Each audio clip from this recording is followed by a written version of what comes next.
Hello students, good morning. So let's start another new chapter which is atoms and molecules chapter number 3. ठीक है, तो क्या होता है भाई एटम एंड मॉलिक्यूल? तो हम इसको डिफरेंस देखते हैं, मतलब कि दोनों में क्या अंतर होता है, क्या डिफरेंस है, क्या होते हैं एटम्स और क्या होते हैं मॉलिक्यूल्स. ठीक है, आप लोगों को ये पता है क्या? हाइड्रोजन, ऑक्सीजन सुने हो आप? हाइड्रोजन हो गया, ऑक्सीजन हो गया, ये क्या है भाई? ये सब आप लोगों को पता होगा, देखिए और ये सुने. क्या है ये? दे आर एलिमेंट्स, है ना. हमने मैटर, इस मैटर अराउंड अस प्योर में पढ़ा था कि ये क्या है? एलिमेंट्स है ना. Hydrogen and oxygen they are elements. इसका जो देखेंगे अब, इसका स्मॉलेस्ट यूनिट या स्मॉलेस्ट एंटिटी बोलेंगे, जो जैसे कि ये दीवार बनी हुई है, एक दीवार, उसका स्मॉलेस्ट यूनिट क्या है? ईट. और ईट का भी स्मॉलेस्ट यूनिट क्या है? उसके पत्थर. तो मान लो मैं बड़े लेवल पे बात करती हूँ, तो अगर मैं उस दीवार पे बात करूँ तो उसका क्या है? स्मॉलेस्ट यूनिट ईट है. ठीक है, सीमेंट है, उससे बना है. तो वैसे ही हाइड्रोजन और ऑक्सीजन का जो स्मॉलेस्ट यूनिट है वो कैसे दिखेगा? सपोज हाइड्रोजन का जो स्मॉलेस्ट यूनिट है वो ऐसा H, ये O, they are the smallest unit. ऐसा दिखता नहीं है, जनरली बात कर रहे हैं हम. तो ये जो स्मॉलेस्ट यूनिट है ये क्या होता है? उस एलिमेंट का होता है, ये एटम कहलाता है. दे आर एटम, है ना. तो एटम क्या हुआ भाई? They are the atoms are the smallest entity, unit और अ पार्टिकल, कोई भी कुछ भी बोलो आप, ऑफ अ एलिमेंट. किसी भी एलिमेंट का जो स्मॉलेस्ट यूनिट होता है, जिसकी प्रॉपर्टी उस एटम की प्रॉपर्टी है ना, इसकी प्रॉपर्टी हाइड्रोजन एलिमेंट से सेम होगी, सेम प्रॉपर्टी होगी दोनों की. तो वो क्या होता है? स्मॉलेस्ट यूनिट जो है वो होता है एलिमेंट का एटम. तो atom is the smallest entity of the element. अच्छा, एग्जांपल के लिए एक और देख लेते हैं. जैसे कि मैं बात करूं सोडियम एलिमेंट की, है ना. सपोज ये जो है, ये क्या है? सोडियम एलिमेंट है, Na, है ना. तो इसमें बहुत सारे छोटे छोटे पार्टिकल्स से मिलकर बना है. तो ये जो जितने भी छोटे छोटे छोटे छोटे पार्टिकल्स जो दिख रहे हैं, दे आर सोडियम का क्या है? एटम है. ठीक है, तो सोडियम एटम्स है. इस एलिमेंट में क्या है? सोडियम एटम्स है, उसी से मिलकर वो एलिमेंट बना है. क्लियर हुआ? अच्छा, आप लोग ये बोलोगे कि मैम एटम स्मॉलेस्ट क्यों? उसके अंदर भी तो इलेक्ट्रॉन, प्रोटॉन्स, न्यूट्रॉन्स होते हैं. तो आप एलिमेंट एटम को स्मॉलेस्ट यूनिट क्यों बोल रहे हो? है ना, वो भी होंगे. स्मॉलेस्ट यूनिट तो इलेक्ट्रॉन, प्रोटॉन, न्यूट्रॉन होने चाहिए. लेकिन नहीं, क्या होता है? जो इलेक्ट्रॉन, प्रोटॉन है, उनकी जो प्रॉपर्टी अगर इंडिविजुअल देखे, जैसे सोडियम की, जो सोडियम का इलेक्ट्रॉन है, उसकी प्रॉपर्टी सोडियम एलिमेंट से मैच नहीं करेगी. सिर्फ जो इलेक्ट्रॉन है या सिर्फ प्रोटॉन है, जो उसकी प्रॉपर्टी होगी वो पूरे एलिमेंट की प्रॉपर्टी से मैच नहीं करेगी. क्यों? क्योंकि वो जो एटम क्या है? इलेक्ट्रॉन, प्रोटॉन और न्यूट्रॉन, उसका एक कॉम्बिनेशन होता है. तीनों मिलके एक एटम बनाते हैं. उसके कॉम्बिनेशन का जो प्रॉपर्टी, ऐसा टाइप का कॉम्बिनेशन होता है कि अगर उसकी जो प्रॉपर्टी वो सिर्फ सोडियम के लिए बनी हुई है ना, दूसरे के लिए नहीं बनी है, दूसरा एलिमेंट नहीं होगा, तो हम किसी भी एलिमेंट, इलेक्ट्रॉन, प्रोटॉन या न्यूट्रॉन को देख के ये नहीं बोल सकते कि ये किस एलिमेंट का इलेक्ट्रॉन है या प्रोटॉन है. इसे इंडिविजुअल नहीं बता सकते. वो तीनों जब कंबाइन होते हैं एक साथ, तब हम बता सकते हैं कि हाँ, ये सोडियम का जो भी मतलब इलेक्ट्रॉन, प्रोटॉन और न्यूट्रॉन है, तीनों कंबाइन होकर बनाते हैं एटम. एंड एटम जो एलिमेंट है उसकी प्रॉपर्टी होती है सेम. तो सोडियम जो एटम है, this is the smallest unit of sodium element. तो एटम क्लियर हो गया, it is the smallest entity of a element. Now let's move on to molecule. Molecule क्या होता है? It is the smallest unit या smallest entity of a compound. Elements and compounds आपको पता है ना. तो जो कंपाउंड्स है, वो उसका जो स्मॉलेस्ट यूनिट होता है वो होता है मॉलिक्यूल. एग्जांपल में हम लेते हैं H2O, वाटर. ठीक है, बस क्या कर रही हूँ, एक glass of 1 glass of water मैंने लिया. इसमें जितने भी पार्टिकल्स हैं, है ना, बहुत सारे इसमें क्या है? H2O के पार्टिकल्स है, मॉलिक्यूल. तो ये जितने भी आपको पार्टिकल्स दिख रहे हैं, है ना, ये सब क्या है? 2 हाइड्रोजन एटम प्लस एक ऑक्सीजन, दोनों से मिलकर बना है एक H2. एक पार्टिकल का ये है, मतलब 2 हाइड्रोजन है उसमें, एक ऑक्सीजन है, ये मिलकर ये बना है. तो सभी पार्टिकल है वो ऐसे हैं, H2O, H2O, H2O. ठीक है, उसका स्मॉलेस्ट जो कंपाउंड है उसका स्मॉलेस्ट क्या है? H2O, जो क्या होता है? मॉलिक्यूल मॉलिक्यूल को एक और तरीके से देख सकते हैं, व्हेन टू और मोर एटम्स केमिकली कंबाइंड, है ना, एक साथ जब दोनों क्या होते हैं, दो या दो से ज्यादा एटम, जैसे हाइड्रोजन एंड ऑक्सीजन एटम है पर्टिकुलर, अगर हम दो या दो से ज्यादा एटम्स को कंबाइन करते हैं केमिकली तो वो क्या बनाता है, एक मॉलिक्यूल बनाता है। तो मॉलिक्यूल क्या होते हैं, व्हेन द टू और more than two atoms when chemically combined they form molecules.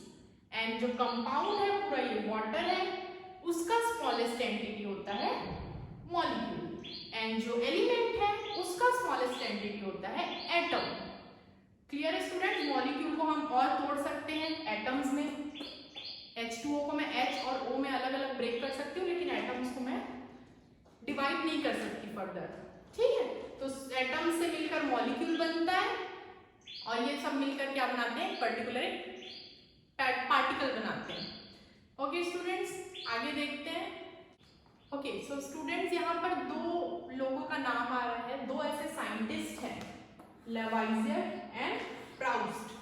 तो लेवाइजर एंड प्राउस्ट, ये लोग का नाम क्यों आ रहा है, क्या कर दिया इन्होंने ऐसा साइंस में, है ना, कुछ तो किया है तभी तो इनका नाम आ रहा है। तो क्या किया इन्होंने, क्या किया, they laid the foundation of chemical science by establishing two important laws. इन्होंने हमें दो ऐसे बहुत इंपॉर्टेंट लॉ दिए हैं, क्या है, जिनको हम कंबाइनली क्या बोलते हैं, लॉ ऑफ केमिकल कॉम्बिनेशन। इन्होंने क्या बताया, दोनों ने मिलकर, प्राउस्ट एंड लेवाइजर ने मिलकर हमें ये बताया है कि law of chemical combination, chemical आपस में कंबाइन कैसे करते हैं।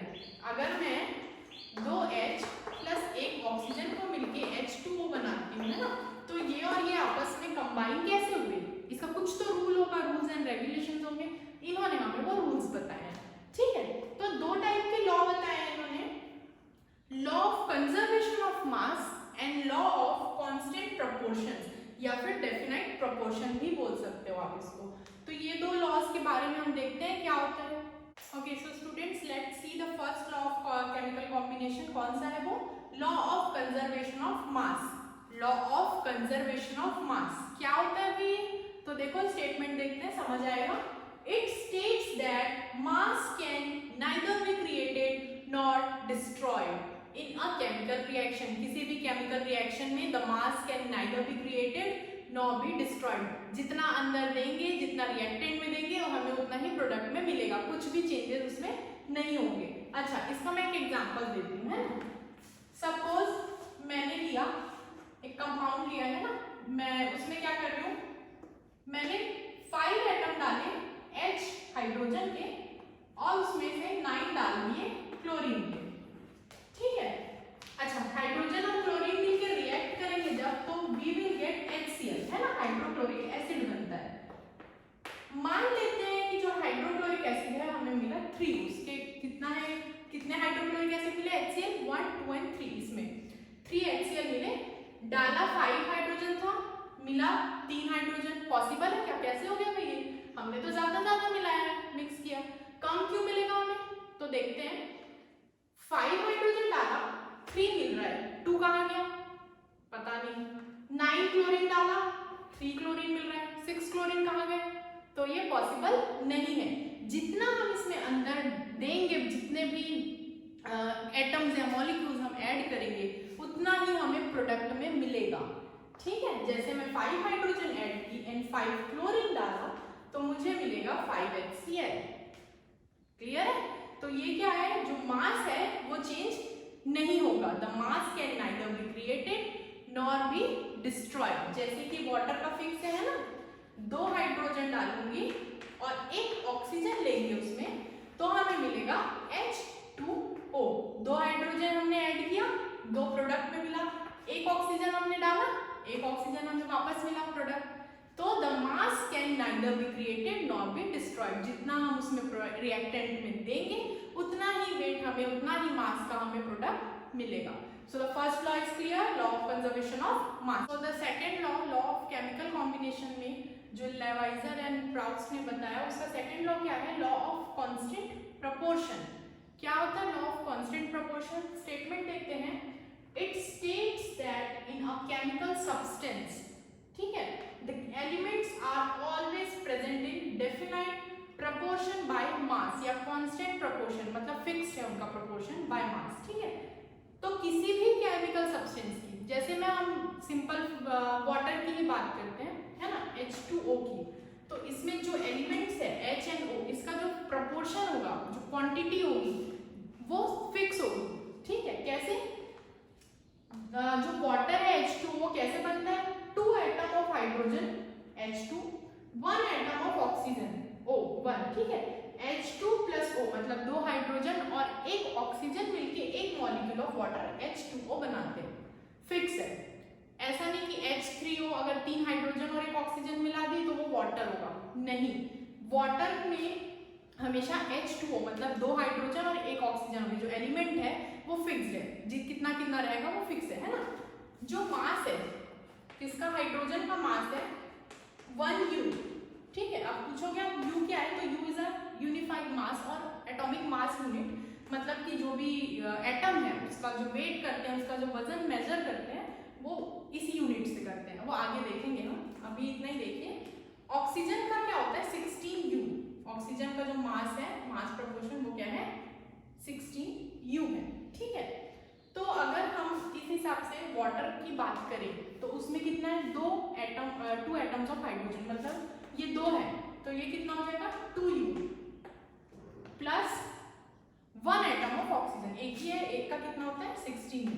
अगर मैं इसका रेशियो निकालूंगी, है ना, इन दोनों का रेशियो की बात करें हाइड्रोजन और ऑक्सीजन की, तो ये कितना है 1:8। तो मास के अकॉर्डिंग, मास के, है ना, ये एटॉमिक मास है, उसके अकॉर्डिंग इनका जो प्रपोर्शन है वो है 1:8। हमेशा वाटर का क्या होगा 1:8, क्योंकि उसमें 2 हाइड्रोजन होते हैं, 1 ऑक्सीजन होता है, दोनों का प्रपोर्शन अगर निकाले, रेशियो अगर निकाले, तो इट विल ऑलवेज रिमेन 1:8, है ना।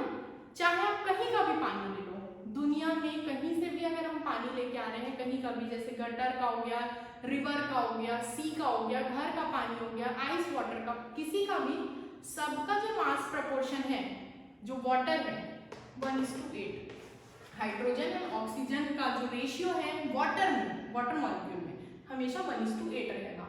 ऐसा नहीं कि मैं गटर का पानी लेके आ रही हूँ तो उसका जो मास प्रपोर्शन निकालूंगी, वो भी तो पानी है ना, उसका मास प्रपोर्शन निकाली 1:5 आ गया, रिवर का लाई 1:2 आ गया, ऐसा नहीं होगा।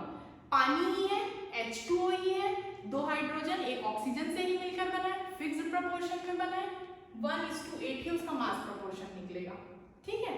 तो यही बोल रहा है कि किसी भी केमिकल सब्सटेंस मींस वाटर में अगर एग्जांपल लिए, जो एलिमेंट्स है H and O, हाइड्रोजन और oxygen, they will always present in definite proportion 2 and 1, 1:8 by mass है तो 1:8 इसका मास प्रपोर्शन। कहीं का भी वाटर ले लो हमेशा 1:8 ही आएगा उस केमिकल सब्सटेंस का मास प्रपोर्शन। तो सेकंड लॉ भी क्लियर हुआ, law of constant proportion. Okay, so now one more person came, एक और साइंटिस्ट है जिन्होंने अपना लॉ दिया या थ्योरी दी, ठीक है, जॉन डाल्टन। तो जॉन डाल्टन ने क्या थ्योरी दी है, डाल्टन्स एटॉमिक थ्योरी, DAT, ठीक है। क्या है ये वो देखेंगे हम। जो लवॉइजर एंड प्राउस्ट ने जो लॉज निकाले थे, है ना, उसी को थोड़ा सा इन्होंने क्या किया, मॉडिफाई किया, उसको थोड़ा हाइट पे लेके गए, है ना, थोड़ा निखारा उनको। कैसे? डाल्टन्स एटॉमिक थ्योरी क्या कहता है भाई, उसके 6 पॉइंट्स है, 3 अभी लिखी हूँ, फिर 3 और बताऊंगी। First point is all matter is made of very tiny particles called atoms which participate in chemical reaction। जितने भी मैटर है, सॉलिड, लिक्विड, गैस, कोई भी मैटर है ना, उसका जो सबसे स्मॉलेस्ट यूनिट होगा वो क्या होगा, एटम होगा, जो केमिकल रिएक्शन में पार्ट लेता है, ठीक है। ये तो पहला ही पॉइंट है एटम का, it is the smallest unit. Clear हो गया फर्स्ट पॉइंट। सेकेंड उन्होंने क्या बोला, atoms are indivisible particles which cannot be created or destroyed, means atom को हम फर्दर डिवाइड नहीं कर सकते, और ठीक है, वो क्या है, ऐसा नहीं कि मैंने हाइड्रोजन एटम लिया, it can not be created और डिस्ट्रॉयड, हाइड्रोजन एटम लिया, पकड़ा, तोड़ दिया, ऐसा नहीं होता है। तो atoms are indivisible particle, atoms can not be further divided, smallest unit. Okay, third point है atom of a given element are identical properties, जो एलिमेंट है ना, उसका जो भी एटम्स होंगे वो उसका जो मास, एटम का जो मास एंड केमिकल प्रॉपर्टी होगा वो एलिमेंट के मास एंड केमिकल प्रॉपर्टी का सेम होगा। Identical means same. कैसे? तो सपोज यहाँ पर एक एग्जांपल देखते हैं। मैंने एक बॉक्स लिया, ठीक है, इसमें मैं क्या की, सारे किसके एलिमेंट है? Suppose oxygen oxygen oxygen oxygen के एटम्स है, सारे एटम है ऑक्सीजन के। मान लेते हैं इसको हम नाम लेंगे ऑक्सीजन 1, इसको नाम दिया हमने ऑक्सीजन 2। तो ये एक एलिमेंट है जिसके अंदर ऑक्सीजन 1 और ऑक्सीजन 2 सारे ऑक्सीजन है, सब सेम है, पूरे सेम। ऑक्सीजन ऑक्सीजन के ही एटम है उसमें, है ना, ऑक्सीजन का एलिमेंट है। तो क्या होगा, जो ऑक्सीजन 1 है एंड जो ऑक्सीजन 2 है, इनका मास सेम होगा, आइडेंटिकल मास। तो जो वेट है इनका, जो वजन है ना, वेट है, वो क्या होगा, सेम होगा। क्यों? क्योंकि सारे किसके एटम्स है? ऑक्सीजन के एटम्स है, और सारे ऑक्सीजन के एटम है, मतलब सबका वेट सेम होगा। Similarly and chemical property, same mass के जैसे O1 एंड O2 दोनों उसी में है ना, दोनों का जो केमिकल प्रॉपर्टी होगा वो भी सेम होगा। जो O1 की केमिकल प्रॉपर्टी होगी, जो उसका मास होगा, वही O2 का केमिकल प्रॉपर्टी होगा, वही O2 का मास, O3 का भी वही, O4 का भी वही। क्यों? क्योंकि सारे जो एलिमेंट्स है, जो एटम्स है वो ऑक्सीजन के हैं, तो सेम होंगे। So elements are identical in mass and chemical property. अगर मैं एक और ली जिसमें मैंने डाल दिया हाइड्रोजन, ठीक है, इसका नाम मैंने दे दिया H1, तो क्या O1 और H1 दो अलग एलिमेंट्स हैं? क्या O1 की प्रॉपर्टी और मास, केमिकल प्रॉपर्टी है ना, O1 की chemical property and mass H1 की केमिकल प्रॉपर्टी और मास सेम होंगे? यस और नो? सेम होंगे क्या दोनों? नहीं, क्योंकि ये हाइड्रोजन का एटम है, हाइड्रोजन एलिमेंट का, एंड वो ऑक्सीजन का है, दोनों आइडेंटिकल नहीं होंगे। तो हम सिर्फ बात किसकी कर रहे हैं? ऐसे, है ना। तो atoms of a given element के जो एटम्स है उनका जो मास होगा सब सेम होगा, केमिकल प्रॉपर्टी भी सेम होगी, ठीक है। तो ये are the fourth, fifth and sixth point. Fourth point मैंने आपको बता दिया, थर्ड में जो मैंने बताया ना कि एक जो ऑक्सीजन का था एलिमेंट और एक हाइड्रोजन एलिमेंट लिया था, तो जो ऑक्सीजन O1 O2 की जो प्रॉपर्टी और मास होगी वो हाइड्रोजन H1 से नहीं मैच होगी। यही है कि एटम ऑफ डिफरेंट एलिमेंट, मतलब H and O जो हमने लिया, different elements have different mass and different property, दोनों की प्रॉपर्टीज आपस में नहीं मैच होगी, अलग अलग होती है, ठीक है। फिफ्थ पॉइंट है atom combine in a ratio of small whole numbers to form compound. मतलब क्या? 2H plus 1O gives H2O, ठीक है। जो एटम है H and O, it will combine in the ratio 2 और 1, है ना, small whole number to form a compound। ये फिक्स रहेंगे। और जो वाटर है, तो वाटर H2O, मैं हमेशा बताते आ रही हूँ वाटर का, H2O मतलब 2H 1O। अगर मैं हाइड्रोक्लोरिक एसिड लूँ HCl मतलब 1H 1 क्लोरीन, फिक्स रहेगा, है ना। जो एटम जिस रेशियो में मिक्स हो रहे हैं to form a new compound, it will always remain same, ठीक है। सिक्स्थ पॉइंट क्या है? The relative number and kinds of atom are constant in a given compound. Means अगर मैं वाटर की बात करूं एग्जांपल लेके, रिलेटिव नंबर 2 और 1, क्लियर हो गया ये। तो जो रिलेटिव नंबर्स है दे आर कांस्टेंट, फिक्स। इसमें एक चीज आई है काइंड ऑफ एटम, मतलब क्या?